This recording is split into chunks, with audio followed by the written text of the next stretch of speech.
हे designers, आज मैं बहुत ही सिंपल कटिंग के साथ आपके लिए पार्टी वेयर ए लाइन फ्रॉक की कटिंग एंड स्टिचिंग लेकर आई हूँ। इस वीडियो को देखने के लिए आप ए लाइन फ्रॉक आराम से स्टिच कर लेंगी और इस ड्रेस में ज्यादा खर्च भी नहीं आएगी। बस बॉर्डर में माई लेस यूज की हूँ और ये फैब्रिक मैं इंस्टाग्राम के एक आईडी से मंगाई थी और इस ड्रेस को आप बाद में रेगुलर डे में भी वेयर कर सकती हैं। और इसके नीचे माई स्ट्रेट पेंट रखी हूँ और ये फ्रॉक अंकल लेंथ वाली है। तो चलिए बिना टाइम वेस्ट किए वीडियो को स्टार्ट करती हूँ। तो ये मैं फैंडी सिल्क फैब्रिक ली हूँ 3 मीटर। इसमें सीक्वेंस और प्लास्टिक कट्स बीड्स की वर्क की हुई है और ये मैं नेक पैच ली थी बट मैं इसको नहीं लगाई थी क्योंकि इसको लगाने के बाद फ्रॉक कुछ ज्यादा भरा हुआ लग रहा था और अच्छी भी नहीं लग रही है। फिर ये मैं 5 मीटर लेस ली हूँ 1 इंच वाली और दुपट्टा के लिए झालर लेस पहले से रखी हुई थी तो सोचा इसको दुपट्टा में यूज कर लेती हूँ। फिर ये 5 मेरी क्रेप की फैब्रिक ली हूँ अस्तर के लिए और पैंट के लिए। फिर ये 2.5 मीटर दुपट्टा की फैब्रिक है फेंडी सिल्क। तो सबको साइड करे और अस्तर वाली फैब्रिक ले ले। पहले अस्तर कट करेंगे। अगर बहुत ज्यादा सिल्क वाली फैब्रिक है आपके पास तो पहले अस्तर ही आप कट करें। तो यहाँ पर मैं 2.5 मीटर फैब्रिक को 2 फोल्ड पहले की फिर इस तरह 4 फोल्ड कर लेना है बराबर से। तो इसकी चौड़ाई 2 फोल्ड में 21 है। तो आगे का घेर हमारा 42 इंच आएगी। तो सबसे पहले मार्किंग करेंगे तो शोल्डर 7 इंच पर मार्क लगाएं। नॉर्मल बॉडी की मार्किंग करना है जिसका आप स्टिच कर रही है। फिर आर्म होल के लिए आधा इंच ज्यादा बढ़ा कर लेते हैं तो 7.5 इंच पर मार्क लगाएं।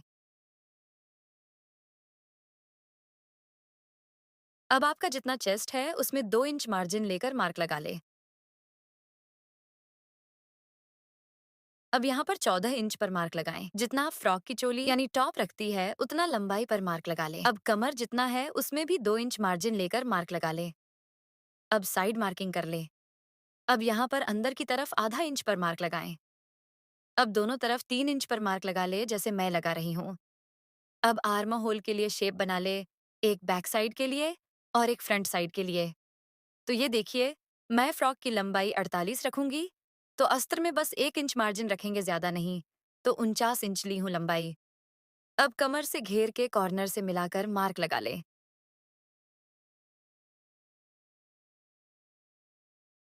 अब शोल्डर पर मेजरिंग टेप रखे और 49 इंच पर इस तरह मार्क लगा ले। फिर नचे से इस तरह गिलाई में शेप बना ले। अब तेरा 2.5 इंच पर मार्क लगा ले। अब आधा इंच शोल्डर डाउन कर ले। अब कट कर ले।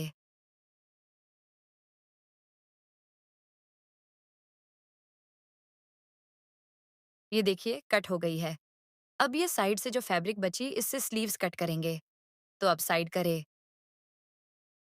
अब बैक पार्ट हटा दे और फ्रंट की शेप कट कर ले। कट हो गई। अब स्लीव्स वाली फैब्रिक ले। अब जितना चेस्ट लिए थे मार्जिन के साथ उसमें 1.5 इंच माइनस करके यहाँ पर मार्क लगा ले।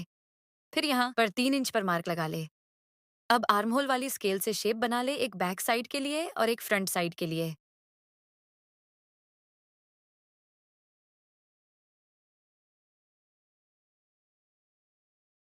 शेप बन गई है। अब टाइटल लंबाई पर मार्क लगा ले 2 इंच मार्जिन लेकर। अब स्लीव्स के गिलाई पर मार्क लगा ले 1.5 इंच मार्जिन लेकर। अब साइड शेप दे दे। यह पर मैं नॉर्मल स्लीव्स रख रही हूँ 3/4 में। आप फुल भी रख सकती है, फुल स्लीव्स से ड्रेस को लुक बढ़ जाती है। अब कट कर ले। कट हो गई है। अब मेन फैब्रिक ले 4 फोल्ड में रख दे जैसे अस्तर रखे थे। अब अस्तर को बराबर से रख दें तो ये देखिए यहाँ पर मेन फैब्रिक की चौदस ज्यादा है तो घेर थोड़ा ज्यादा रहेगी। और मेन फैब्रिक की लंबाई भी 1 इंच ज्यादा रखूंगी तो यहाँ से 1 इंच एक्स्ट्रा मार्जिन लेकर मार्क लगा ले।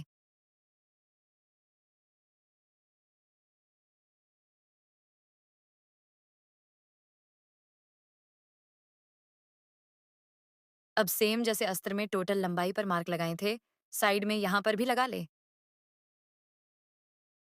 अब साइड में मार्क लगा ले। अब यहाँ पर इस तरह मार्क लगा ले, घेर ज्यादा रहेगी मेन फैब्रिक की। अब कट कर ले।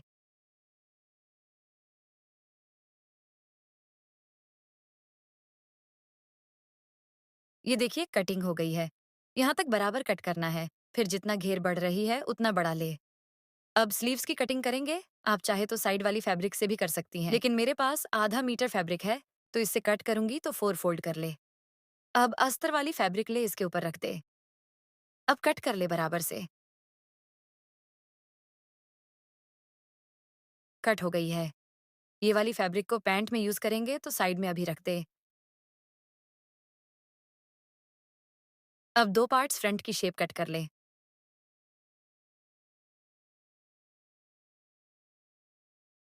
तो कटिंग कंप्लीट हो गई है। अब फ्रॉक वाली फैब्रिक ले अस्तर वाली, और पहले बैक नेक कट कर ले।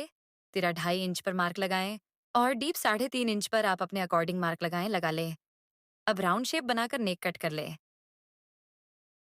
ये देखिए, कट हो गई है। अब फ्रंट पार्ट ले, और मैं पहले बताई थी नेक पैच ली थी, तो यहाँ पर मैं नेक पैच के अकॉर्डिंग यहाँ पर शेप दे दी थी, तो ये मेरे से मिस्टेक हुई थी। आप इस फ्रॉक में राउंड शेप देंगी तो बहुत प्यारी लगेगी, बट मैं वी शेप दे दी थी। पैच के अकॉर्डिंग तो आपने हिसाब से नेक की शेप दे दे। नेक की कटिंग हो गई है। अब गला पट्टी लगाकर शोल्डर जॉइंट कर ले। ये देखिए, शोल्डर जॉइंट हो गई है। तो ये देखिए, नेक पैच लगाने से लुक अच्छी नहीं आ रही थी सामने से, तो मैं इसको हटा दी हूँ। अब स्लीव्स अटैच कर ले, और बॉटम में लेस लगा ले। तो ये देखिए, मैं अस्तर और मेन फैब्रिक को मिलाकर गुम सिलाई लगा ली हूँ। अब ऊपर से लेस लगाएंगे। जो कट वर्क है, इसको ऊपर की तरफ रखकर अटैच करेंगे।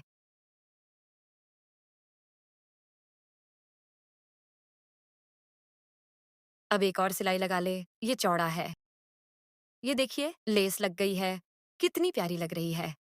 ये देखिए, स्लीव्स अटैच हो गई है और लेस भी अटैच हो गई है। अब साइड फिटिंग कर ले। कमर तक मेन फैब्रिक और अस्तर को मिलाकर फिर दोनों को अलग अलग स्टिच करेंगे। बस कमर तक मिलाकर साथ में स्टिच करेंगे, फिर अलग अलग। फिर अस्तर के बॉटम में फोल्ड करके स्टिच कर ले। ये देखिए, साइड फिटिंग हो गया है, और अस्तर की बॉटम भी स्टिच हो गई है। अब मेन फैब्रिक के बॉटम में फील्ड करके स्टिच कर ले, और ऊपर से ये वाली लेस को अटैच कर ले। ये देखिए, मैं बॉटम में फोल्ड करके स्टिच कर ली हूँ। अब लेस लगाएंगे। तो यहाँ पर देखिए, लेस में होल है, तो इसको इस तरह ऊपर से लगाएंगे। इससे बॉर्डर में एक अलग खूबसूरती आएगी। तो पूरे घेर में लेस अटैच कर ले।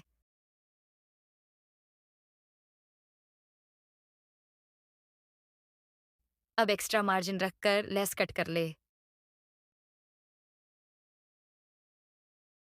ये देखिए, लेस अटैच हो गई है। ये देखिए, इस फ्रॉक की फाइनल लुक। अब पैंट कट करेंगे, तो फैब्रिक ले 4 फोल्ड में रख दे। तो ये 4 फोल्ड में 17 इंच है। आगे से 2.5 इंच पर मार्क लगाएं। अब नीचे से टोटल लंबाई पर मार्क लगाएंगे, तो 1 इंच मार्जिन बस ले बॉटम में। अब यहाँ से टोटल लंबाई पर मार्क लगा ले। अब 2 इंच मार्जिन ले ले इलास्टिक लगाने के लिए। अब नीचे से टोटल लंबाई पर मार्क लगा ले, जितना मार्जिन के साथ आया है उतना पर। अब ये एकत्र फैब्रिक है, ऊपर में बैक साइड में आएगी। तो 2 इंच मार्जिन छोड़कर क्रैच एरिया के लिए मार्क लगा ले 14 इंच पर। यहाँ से 2.5 इंच पर। अब क्रैच एरिया के लिए शेप बना ले। अब ये देखिए, 2.5 इंच एकत्र फैब्रिक है। बैक साइड में रहेगी, तो इस तरह मार्क लगा ले।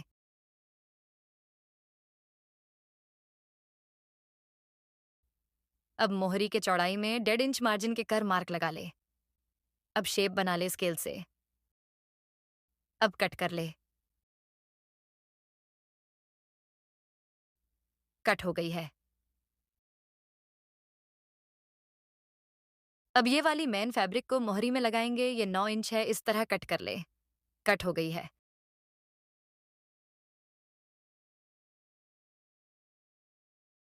अब 2 पार्ट कट कर ले। उस वक्त भूल गए थे, ये फ्रंट की 2 पार्ट है। अब क्रैच एरिया अटैच कर ले। ये देखिए, क्रैच एरिया अटैच हो गई है। अब इलास्टिक लगा ले। ये देखिए, इलास्टिक लग गई है। अब ये वाली फैब्रिक को अटैच करके ऊपर से लेस लगा ले। तो पैंट को उल्टा में रखे, और मेन फैब्रिक को भी उल्टा में फिर सीधा स्टिच कर ले। अब सीधा करे, और ऊपर से लेस अटैच कर ले इस तरह।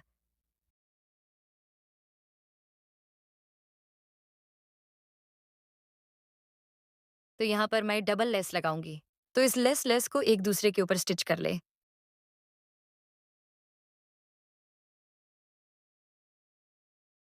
अब एक और सिलाई लगा ले ऊपर में।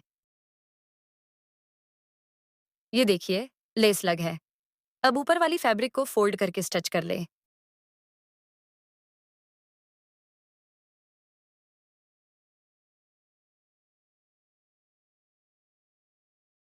अब साइड स्टिच कर ले। ये देखिए पैंट की फाइनल लुक अब मैं पहना कर दिखाती हूँ। ये देखिए इस ए लाइन फ्रॉक की फाइनल लुक कितनी प्यारी लग रही और इसमें घेर कम रहती है। ये ए लाइन फ्रॉक है और मैं ए लाइन फ्रॉक इसलिए बनाई हूँ क्योंकि इसमें जो वर्क है वो सीधा में है। तो इस पैटर्न में आप कुर्ती या फिर ए लाइन फ्रॉक बनाएंगी तो ज्यादा प्यारी लगेगी और इस ड्रेस को आप रेगुलर भी वेयर कर सकती हैं क्योंकि ये लाइट वेट है। आई होप आपको मेरी वीडियो और समझाने का तरीका पसंद है होगी। वीडियो अच्छी लगी तो please don't forget like share and subscribe my channel.